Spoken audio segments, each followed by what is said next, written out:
So when the enticement of someone who initially seems to be so into us or too good to be true, against the backdrop of our core wounds, they shoot, they score, and we drive too fast in hazardous territory.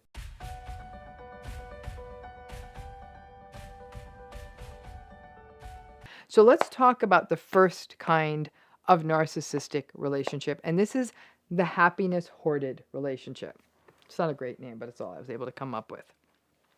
The happiness hoarded narcissistic relationship really comes out of the breadcrumbing dynamic that we so often observe in narcissistic relationships. These are the folks who learn to live on less and less in the relationship while perhaps enduring more and more manipulation and gaslighting and devaluation. These relationships are like, like panning for gold. Like you spend hours sticking that sifter thing in the water and shaky, shaky. And then if you're lucky, after all that time, you might get a few little tiny bits of gold. The happiness hoarded dynamic is a relationship where the person works zealously to find those little nuggets of gold, to set those little good moments, even if they occur alongside 20 bad moments, and just hold on to those tiny little nuggets, those little breadcrumbs. The happiness hoarded people out there are very skillful at pulling out the tiny moments and putting them aside. It's almost like if you're one of those people who likes to collect the treasures we get on the beach and put them aside in a little old cigar box and look at the treasures later on. I guess one could argue there's a certain wisdom and danger, but also danger to the happiness hoarded relationship in general. And I do have to say that the wisdom of these relationships is being wasted on the narcissist. The happiness hoarded relationship really is the person who's able to revel in the moment during the beach day with the narcissist for the 20 minutes when the picnic turned out well and the wind wasn't blowing, but they're able to ignore the fight in the car, the rage fit that the narcissist had when the umbrella wasn't set right, the frustration at the children, the adult tantrum they threw in the parking lot, and the gaslighting about whether the towels got packed. But in the happiness hoarded relationship, the non-narcissistic person will hold on to that 20-minute picnic and somehow manage to ignore the rest. And this persists through life. They're the ones who are able to look at the pictures on the wall and remember the happy day, and talk about it as such, and never talk about the abusive behavior that occurred before and after the picture was taken. They hoard. It's a relationship where the little moments of happiness are hoarded. The happiness hoarded relationship involves people who are actually doing what so many positive psychology folks and gratitude experts talk about, right? They're pulling out those good moments and having lots of gratitude. That's all good. But is it good for a person to be in a happiness hoarded relationship with a narcissist? No. The danger is that the abuse is taking a toll on the person in the happiness hoarded relationship. And this is also closely related to another type of narcissistic relationship I'll be talking about, which is the denial relationship, and more on that is coming in the coming weeks. The denial relationship shares top notes with the happiness hoarded relationship model. But the difference is that the straight up deniers and the denier relationships do not do the happiness hoarding bit. They just act like the whole relationship is normal. With the happiness hoarded relationship, there's really an intention of pulling out those good moments and making the relationship only about those good moments. But the dangers include ignoring the toll of ongoing psychological abuse and the invalidation of the narcissistic relationship, which can ultimately make a person in this relationship sick, and enabling the narcissistic behavior and not hearing the pain and the painful experiences of those around them, and missing the patterns in the relationship that can be a big problem. For example, financial misbehavior, infidelity, or other relational mismanagement, which could really come back and bite a person in this kind of relationship. Happiness hoarded relationships have sort of a throwback feel to them. If you were to look at a women's magazine from the 1950s or even the early 1960s, there are these medieval articles on how to keep a husband happy, how to greet them when they come home late, how to subjugate every emotion you have and push them down, or push away every feeling to keep that checked out husband happy, how to thank them for whatever minuscule thing they do. Basically, these magazines were advocating for breadcrumbing with plastered smiles and Stepford vibes. Women of that era were taught to be happy because they had a house and an oven and a brand new washing machine and just the blessing of being a wife. This narcissistic abuse stuff has been happening for a while. We just didn't have a name for it. And the happiness hoarding has been going on for a long time. Boy, did the narcissists run with that stuff, right? Great, the magazines are telling them that everyone just has to put up with what we do. The happiness hoarded relationships, when it is an intimate relationship, like a long-term committed relationship, can be very harmful to any children in these relationships. The children are often looking around at the mess that they're living in, and they're very confused when the non-narcissistic parent is telling them, well, kids, didn't we all just have such a good time on Sunday? And the children actually experienced it as a terrifying day where they tiptoed around their narcissistic parents' rage. If you grew up with parents who had a happiness hoarded relationship, you know exactly what I mean. The love bombing phase of the narcissistic relationship can actually add fire to the happiness hoarded relationship. They may have some good stuff at the beginning. Good things may have happened at the beginning, like trips or dinners out or fun experiences of all kinds. And the happiness hoarders, who are like another type of relationship I'll be talking about, the euphoric recallers, who just kept adding those love-bombed moments to their cigar box of happy moments and just hoard all that happiness. The happiness hoarded relationship makes life easy for the narcissist in it, because they can breadcrumb, and the tiny little breadcrumbs are spun into gold and tolerance by the other person in the happiness hoarded relationship. The narcissist can get away with bringing home wilted flowers or the wrong groceries or take you on a crappy night out, and the person in the happiness hoarded relationship works with it. The other struggle is that the narcissist will learn this and will offer less and less, and the happiness hoarder will still work with it. Oh, look, a little flake of gold. This can result in the world who is looking at your relationship thinking that the person in the happiness hoarded relationship is fine. I mean, come on, they just keep saying about all these things that are good in their relationship. But you'd really have to be able to look deeply behind closed doors to see it's not what it seems. Happiness hoarded relationships are like death by 1,000 cuts. At some point, there may be a betrayal or other lapse, or the narcissist may actually get bored and just walk.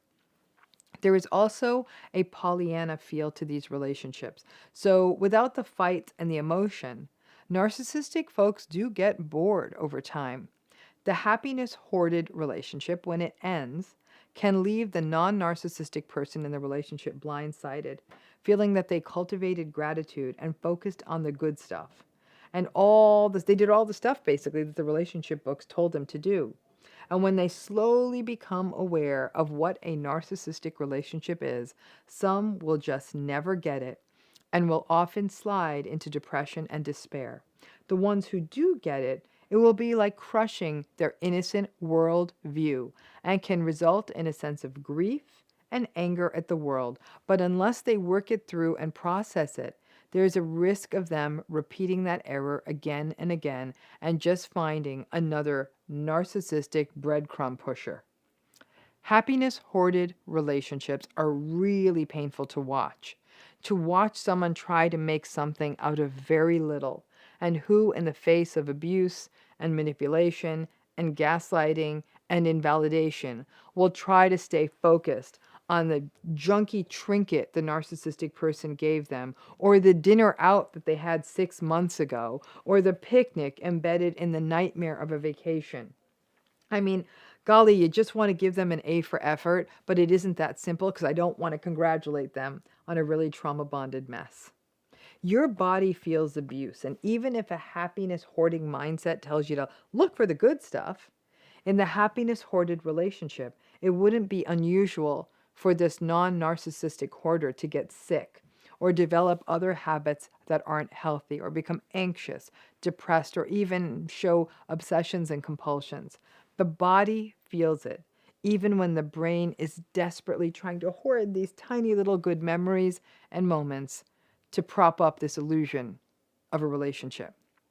This kind of relationship pattern can be seen most often when a person is in a relationship with someone who's grandiose, self-righteous, and communal narcissists, since those are the models where there may be more good-looking moments in the relationship. And there was that loss of grace on the day when the person in the happiness hoarded relationship looks up at the photos on the wall and recognizes that they may as well be the fake photos that came with the frames when they bought them in the store. And that's a bad moment. And some folks in these relationships, in these happiness hoarded relationships, never get there. They just keep hoarding the happiness into that little cigar box, even as other people are just walking away from them because they can't witness this person doing this anymore. While some people may actually die within the confines of the happiness hoarded relationship, some people do get out of them. The visual I often have of the people in these relationships, if you're a reader, you'll know what I'm about to talk about, is like Miss Havisham from Charles Dickens' book, Great Expectations. She was the one who sat in her wedding dress forever after being left at the altar. It's similar, right? Just sitting there, always looking through the cigar box of the memories. I guess in modern times, it's like looking at that social media feed of the photos and asking yourself, what happened? It's fascinating because so many people might say, well, no, the happiness hoarded relationship is just somebody being really wise and holding on to the good stuff. But holding on to the good stuff, like I said, props up an illusion. And all of that invalidation and gaslighting leaves a person more and more confused.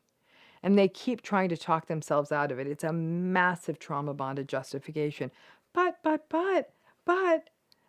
on Thursday, they actually did have dinner with me. That's what people normally do in relationships. And for those tiny moments to be held on to the ignorance of everything else, can really set up a dangerous precedent and really communicate some bad stuff to other people. Anybody who might have grown up with parents like this knows what a toll it took to watch the one parent extol the virtues of the narcissistic parent for remembering one thing after forgetting 1,000. It's really confusing for kids.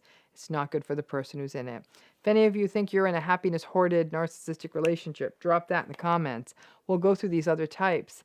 And then as time goes on, we'll talk about what to do about this. And today we're going to be talking about a specific kind of narcissistic relationship called the good-looking relationship. Now, any narcissistic relationship can be good-looking. Most often we're using it to refer to a romantic relationship between partners or marriage or something. But it can also refer to what you had with parents and family, friends, or even work. Now, these are the relationships that look good. They can look really good. It may literally look good, like everyone in the relationship's really attractive, smiling big in the well-posed pictures in front of sunsets and oceans and tourist sites and people wearing the same thing. These relationships can often be quite confusing for the people in them because they look so good to the world, and so the assumption by everyone, even sometimes for the people in them, is everyone must be happy in this, right? Children who grow up in the good-looking narcissistic relationship families will often report that feelings were secondary to ensuring that the picture or the image looked good, and that everyone was meant to go along and get along. It was far more important that they were dressed correctly and smiling right and doing the right things and seen with the right people than it was to address feelings, whether they as the children had any interest in what was happening in front of them or even what their children's interests were or their preferences were. As long as everything looked good, all those feelings and things don't matter. Childhood in these good-looking sorts of families could be a performance of sorts, and children who grow up in these kinds of systems will report that they felt more like players in a story and ultimately recognized that as long as they did what the narcissistic parent wanted them to do and looked the way they wanted them to look, all was well, and that they were basically just narcissistic supply. Children who were able to fit into what the narcissistic parent in the good-looking system wanted would typically be rewarded somehow, but scapegoats or kids who didn't or couldn't do what the narcissistic parent wanted or look the way the narcissistic parent wanted would often suffer. Now, for those in these good-looking relationships, there is lots of cognitive dissonance. The relationship really does look good. And so people may feel compelled to make it work. And even if the non-narcissistic member of the relationship cared and enjoyed how the relationship looked to the world, they would still struggle with the lack of empathy and the superficiality and the admiration seeking and the arrogance and the manipulation and the gaslighting and the invalidation of it all. The good lookingness, as it were, of the relationship would mean that a person in this relationship, would want to fight for it, fight for that narrative, want those pictures and the feelings that they wanted behind those pictures to be real. And so then there would be the justifications, and on top of the justifications would be fear. Oh gosh, they're really attractive, so if I try to end this relationship, they're going to find someone new in a second. And then it's assumed that the next person is going to get this good-looking relationship, right? The enablers don't help either. The enablers, may keep pointing out how good your life is. Look at your nice house, or look at your nice lifestyle, look at your nice stuff, or just look how good y'all look. So you may not even feel able to share your feelings about how soul-sucking the relationship is. And to keep getting reminded of how good it looks can really multiply that dissonance and the justifications. And the world at large enables these relationships. Folks on social media may ooh and ah over your life. The world at large may tell you that you made it, that you're a success because of how good your life looks. And it can feel very lonely because you can believe that if you complain or you want things to be different, that somehow you are ungrateful or entitled because, after all, this relationship just looks so good.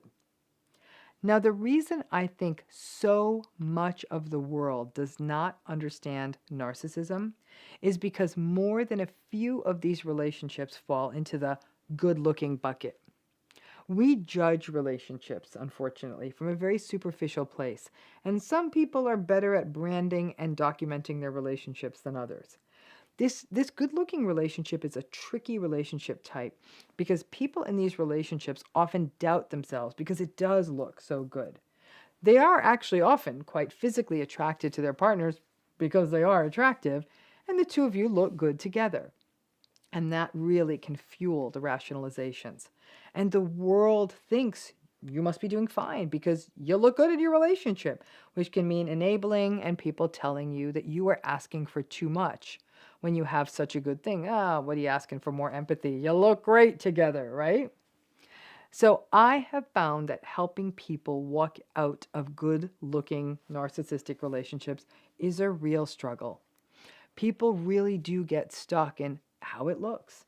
This can sometimes be an artifact of childhood, when they were taught that how things look matters above all else, or because these relationships can feel like a very attractive fairy tale that over time, this thing may look like a fairy tale in pictures, but in actuality, it's a bit of a horror story.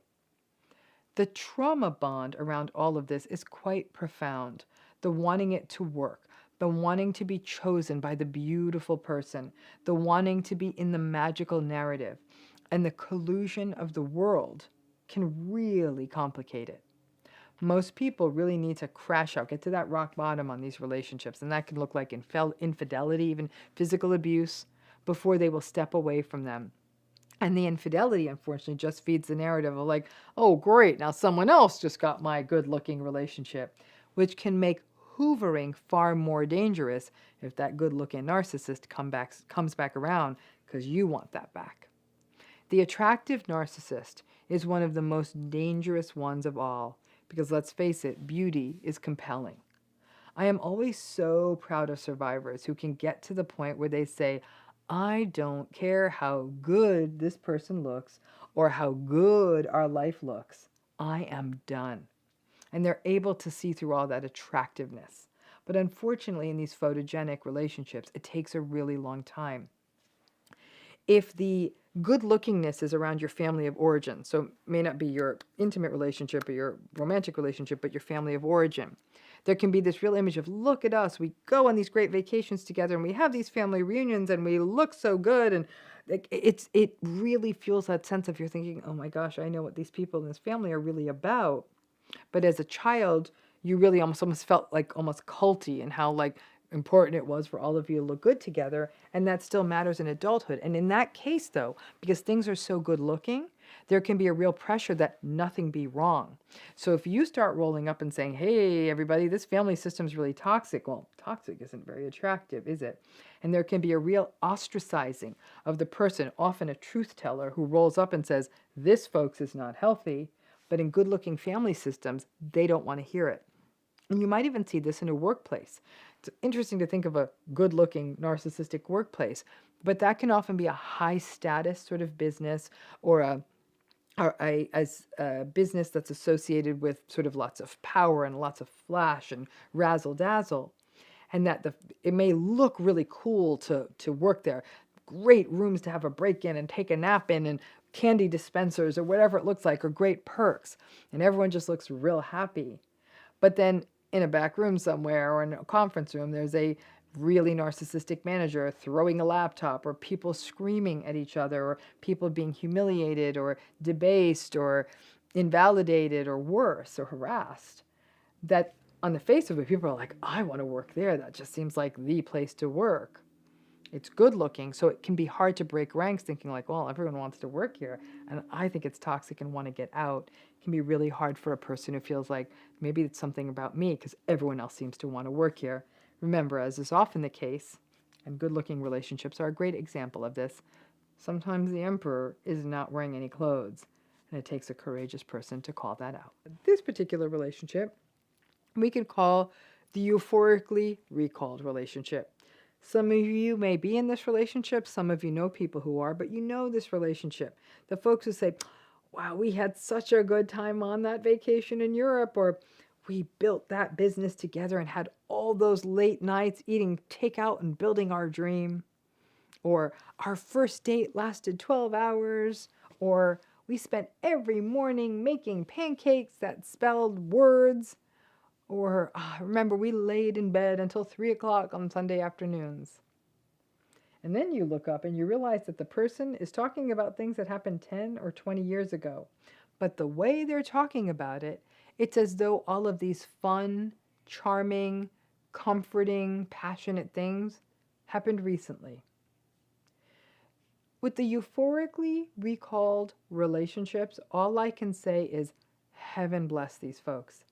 I sometimes wonder if these relationships are the byproduct of the relationship coaching industry, or the gratitude folks who tell people to just go and find all those sunshiny bits of your relationship and focus on those instead of the toxic, abusive, manipulated, gaslighted nightmare that your relationship has become. I actually think it's kind of a cruel thing to do to someone in a toxic relationship because it feels blamey. Then it's your fault for not seeing the good stuff, right? And the euphoric recall folks may just be Pollyannas who are stuck in a terrible situation. But when we look at this euphorically recalled relationship, there are a few things that are happening in this type of relationship. First, the euphorically recalled relationship may just be simple trauma-bonded justifications. We have such fun. We have such a nice life. 6 months ago, we had a good day, that kind of thing. And if there was some early good love bombing, then there are those memories to fall back on. The euphorically recalled relationship often has some good structural bones, meaning like maybe a nice house or a decent routine, that there are some bells and whistles around the relationship that can allow people to keep practicing denial and compartmentalization and keep talking about the good stuff. If you have been in a euphorically recalled relationship, you may remember that you would just want it to work, justify it. Maybe this euphoric recall pattern is a lifelong pattern. You were really good at justifying a narcissistic parent's behavior and were able to find a way to tell a story about how happy your childhood was. And so you would just ignore the bad, focus on the good, and keep crafting that narrative. Now, the second way that folks get to the euphorically recalled relationship is something I call the enough good days model. In fact, this euphorically recalled relationship style could actually be called the enough good days relationship. This is what we see too often. Enough good days to keep a person in the relationship, enough bad days to question yourself. And folks in these euphoric recall relationships will focus on the enough good days to say, we took a nice walk this morning. We made dinner over the weekend. Nice things. But psychologically speaking, not enough to rationalize being emotionally abused and invalidated on a regular basis. Now, third is what I already hinted at, the existing rhetoric about relationships, to find the little things to be grateful for, to tell them something, to tell your narcissistic partner something you're grateful for every day, to journal about all the stuff you're grateful for in this relationship. It's all perfectly fine stuff to do in a healthy relationship. But in a narcissistic relationship, as far as I'm concerned, this is stuff that turns a person in one of these relationships almost into their own abuser, right? Forcing yourself to proclaim gratitude to someone who's doing so much harm, and then feeling silenced about talking about the toxic stuff because they're afraid of being raged at if they do point out that stuff. There are all kinds of folks out there who want to give out, again, that pithy advice of all relationships are difficult. The work is to just find those things you love about a person. Listen, if a relationship is healthy, you don't really have to work at this. The things to be grateful for are many and manifest.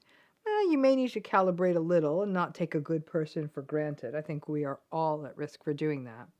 But when I see the couples and the relationships out there that are healthy and that work, the gratitude just happens. It doesn't have to be performative. The euphorically recalled relationship may just be you trying to convince yourself that this relationship's okay. To say that you're having fun, and didn't we all have fun, and aren't we happy? Say that enough times, and you may just believe it. The trying to convince yourself gets risky because you start to lose yourself and deny parts of yourself to make it work. You keep recalling the early stuff, the good stuff, to keep the ship afloat. But as you do that, more and more holes are popping up in the hull of the ship, and you are taking on water. I sort of view the euphorically recalled narcissistic relationship as a person walking through the ruins of a crumbled down house they lived in and picking out the few good things that remain, a picture, a dish, a fork, a piece of clothing, and saying, see, there's still some good things here. It's heartbreaking to witness that, and it can really get people stuck in bad situations. The euphorically recalled narcissistic relationship can be confusing for the people around you because they're hearing from you that everything's good, you're happy, all's good in the relationship, it's all good, right? And that may mean when things really start getting toxic and fall apart, and they will, that you may actually feel that you don't have support or can't rally support because folks heard you talking about all the good stuff that happened. They may even see that the relationship doesn't look healthy, and yet you are pitching it as a treasure trove of good memories. So the people around you are confused, and people in the euphorically recalled relationships may actually feel embarrassed when they have to explain how bad things really were. In short, the euphorically recalled narcissistic relationship is a trauma-bonded manifestation, often made worse by the zeal of the world for everyone to be gratitude seekers and positivity mavens, even when a person is in a toxic mess.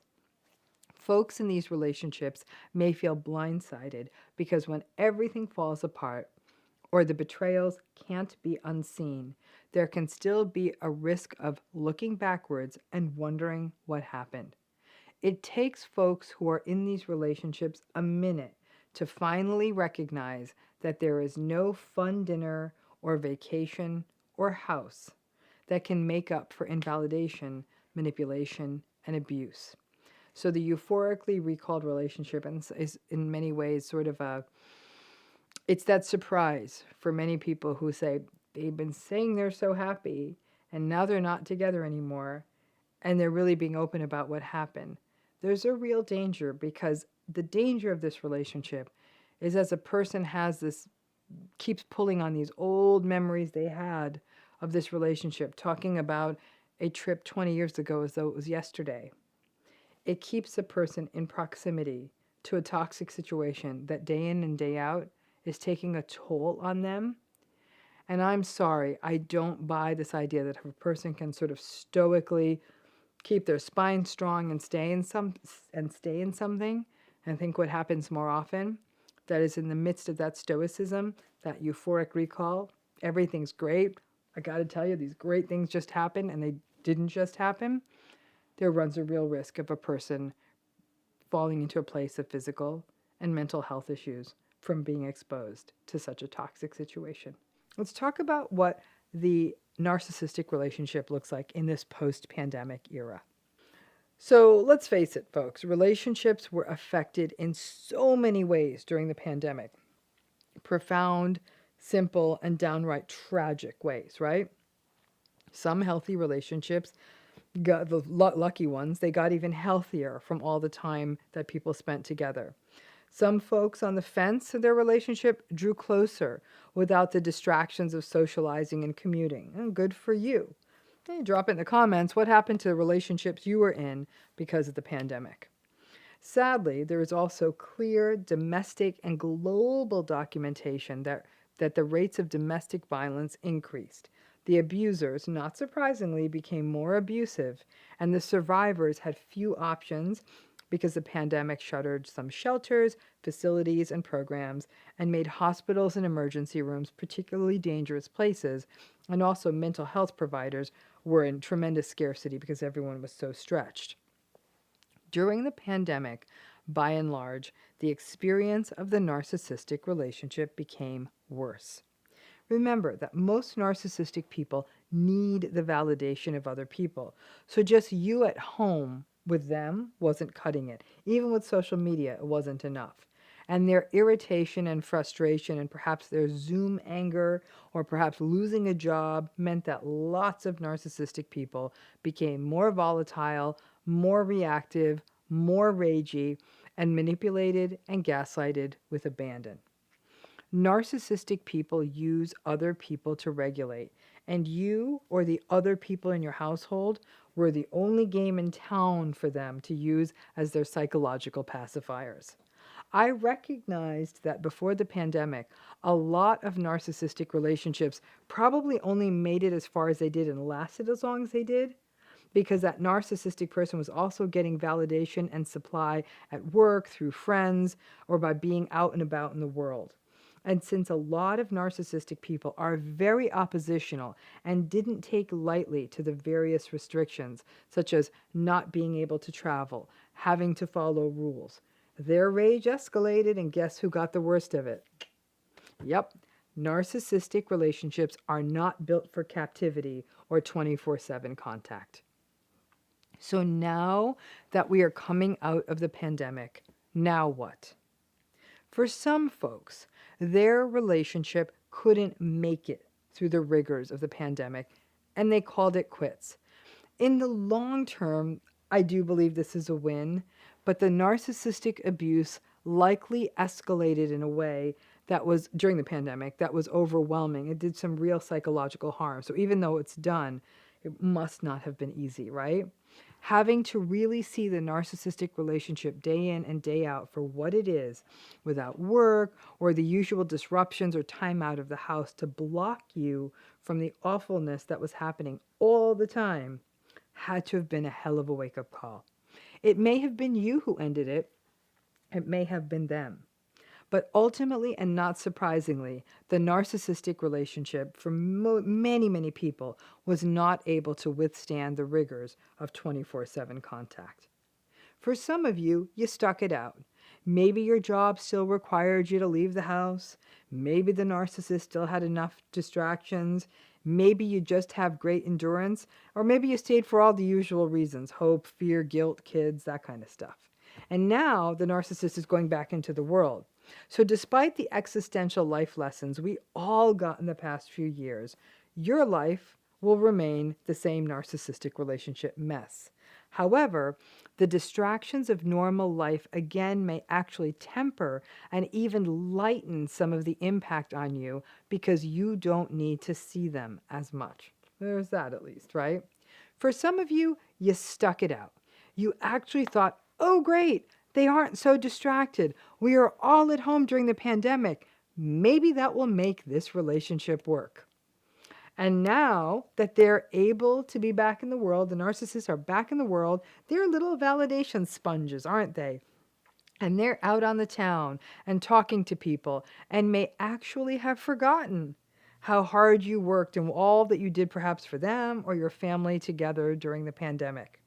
As the world is opening up, I'm actually seeing the narcissistic folks are having a series of really interesting reactions. Some of them are like kids in a candy store, trying to go to everything they can, see and be seen, meet people, get their supply. Some of them are dysregulated, and instead of having viewed the time with a family or a partner as a gift, their tendency towards boredom, because narcissists are very prone to boredom, may mean that they're now getting a little bit shady and getting their validation in all kinds of weird and inappropriate ways. And in the rarest of cases, but it did happen, some of them learned something. Some narcissistic folks may have actually slowed down, maybe got into remote therapy, and some shifted a little. Now, those are unicorns who every so often do gallop around the post-pandemic world. Most of us did not have anything resembling that experience. Lots of people in narcissistic relationships, just like lots of us, look back at these last 2 years as an existential wake-up call. This may have been magnified by the monumental losses that people incurred, the deaths of loved ones, the losses of jobs and financial security, the loss of health due to long-term COVID complications. This pandemic was a global reminder of how quickly our lives can just turn and shut down. We learned about human empathy and abject selfishness. But more than a few people in narcissistic relationships are wondering, what am I doing in this mediocrity of a relationship? That thought is not a bad thing. All of us learned that life is actually short, and we already knew that the narcissists don't change. And even this life-changing period of time didn't change them. I would argue that most of them got worse. But it changed the rest of us. And so now the narcissists may be experiencing partners and families who have had it with them and are maybe wanting to pull up stakes, end contact, or end relationships. And as you know, narcissists are very sensitive to rejection, so they will take out their claws if they think you are going to leave. The post-pandemic narcissist ain't that different from the pre-pandemic one. It's the rest of us who changed. After all we learned, the sacrifices, the shifts, the balancing acts, the fear, the losses, and the world continuing to get messier every single day, after all that's happened, ask yourself, is babysitting a fragile ego, tiptoeing through their shame, and managing their gaslighting how you want to spend this thing called life? Yeah, I didn't think so. So don't do it. Think long and hard, and please don't let the last 2 years have been in vain. Do what you need to do to ensure that this thing we call life is spent living fully and authentically and not babysitting an adult's tantrums. Thanks again. I'm going to put a riddle to you. What does the sinking of the Titanic and your narcissistic relationship, what do they have in common? Or any narcissistic relationship? So let's break that down and really talk about what we can learn from the sinking of the Titanic and apply that to understanding narcissistic relationships. And again, I'm Dr. RAMANI. If you're new to this channel, please hit that button, subscribe. And this is a channel on narcissism, everything you've ever wanted to know. So for the last few months, and this is largely because I'm writing a book and I'm working more intensely on this channel, and we also have the new healing program. That link is in the video notes. I dream about narcissism now, which actually sucks. And it comes into my dreams in very strange ways, or literally thoughts wake me up. And now I keep my computer in my bed next to me, which is its own sad story. And I'm starting to write things down in the middle of the night because I'm getting woken up so much thinking about it. So that takes me to this idea. Because one of the perils of the narcissistic relationship is that they move too fast, right? And not necessarily too fast in that love-bombed way, like, hey, I just met you, I love you, let's get married. Or, wow, your work is so amazing, I'm going to quit my job and let's do this business together, or let me invest my money with you kind of thing. That's not what I mean. But even conversations with narcissistic people go too quickly. And you may feel sort of pushed to make decisions too quickly about moving, jobs, marriage, investing, or even thinking about those kinds of transitions in a relationship. So, for example, you might be in the early stages of a narcissistic relationship, waiting to hear about maybe some professional news about a job, and already getting anxious about how it'll all fit together because you know that the narcissistic person won't react well if you don't do what they want. But the intensity of these relationships means you often push the fast forward button in your own head. Narcissistic people often expect decisions quickly. Like, come on, what are you waiting for? Just tell me. It's a hard sell, right? It's the manipulative sales maneuver designed to get the narcissistic person what they want, because you have to answer so quickly, and keep you from seeing the holes in whatever you're going to do, because you do it so quickly. So then I thought about what happened on the Titanic. That's what woke me up out of bed. Big boat, going too fast, through iceberg-filled water. So it hit them. If it hit them, they're going that quickly, it would sink. If it was going slower, they may have had some chance of either navigating or mitigating the damage, right? The same rule applies when you're driving, right? If you're driving too fast on a road which has hairpin turns, you may go off the road. If you drive too fast on a road with lots of bumps and potholes, you may simply take out your car. If you ride a bike or a skateboard too fast on a pitted, potholed road, you may get knocked off and get hurt. If you ski too fast down a hill with icy hazards, you crash. So moving too fast plus hazards means you get hurt. And this iceberg metaphor, back to the Titanic, really plays well when we're talking about narcissistic relationships. You can see some of that iceberg over the surface of the water. A lot more is lurking underneath, right? So you can think of the top of the iceberg as charm and charisma, but a whole world of insecurity, inadequacy, shame, explosive rage, and all kinds of unresolved stuff under the water. The stuff underneath, that's what takes the boats out. Anyone can see the top of the iceberg, but the stuff underneath is what takes out the hull. So when you move too fast through hazards, you will get hurt. And that right there is the narcissistic relationship.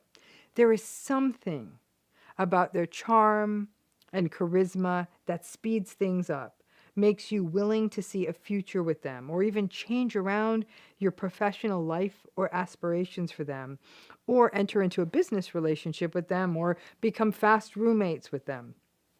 Charm and charisma, sadly, put us at ease when they are precisely qualities which should have an opposite effect. We should be thinking, it's a little bit too slick. What is happening here? We can't always see hazards, especially when it's half-buried icebergs, or maybe driving on a dark, curvy road at night. And we don't know to slow down, because that's the only thing that would protect us. So perhaps the answer in narcissistic relationships is to always slow down. Everybody always talks on and on about mindfulness, so much so that that word, important word, has gotten cheapened. Mindfulness isn't just about putting your phone down for a minute. Mindfulness is really breathing in and slowing down and being present and intentional and not judging your thoughts and paying attention to how you feel. If you really did that throughout the day, you have to slow down, because you really can't be mindful and rush. The two are incompatible. Slowing down may be the one thing everyone can do now that can help you protect yourself in a narcissistic relationship or from entering into a narcissistic relationship. If you slow down, you can steer around and navigate the hazards a little bit better. But our core wounds get in the way of doing this. The reason that the charm and the charisma work is that they often come up against ancient core wounds that we have and that long predate this relationship. I'm not good enough. I'm not special. I should be happy with what I have, or that I could get anyone. And so when the enticement of someone who initially seems to be so into us or too good to be true, against the backdrop of our core wounds, they shoot, they score, and we drive too fast in hazardous territory. Think about every narcissistic relationship you chose. So not family, for example. Think about how your core wounds were what got you in, got you stuck, and perhaps moved the relationship too fast. I'm guessing that for many of you, you see that connection. For example, you'd think, oh, if I think I'm all that and expect this person to be more respectful, well, I'm never going to find anyone, or I'm lucky someone that looks like that wants to be with me. Or even worse, if you take the stance that, oh, I'm lucky to find anyone who would want to be with me. Our ancient scripts come up against the charm offensive, and we press the accelerator, and the charm and the charisma often mean that there is a high chance of an antagonistic personality lurking, so we miss the potholes and those big iceberg bottoms that sink our ship. Slow down with new people. Sleep on it. Pay attention to how your body feels when you're around them. Pay attention to your core wounds. By doing that, you pull your foot off the accelerator or slow down the ship.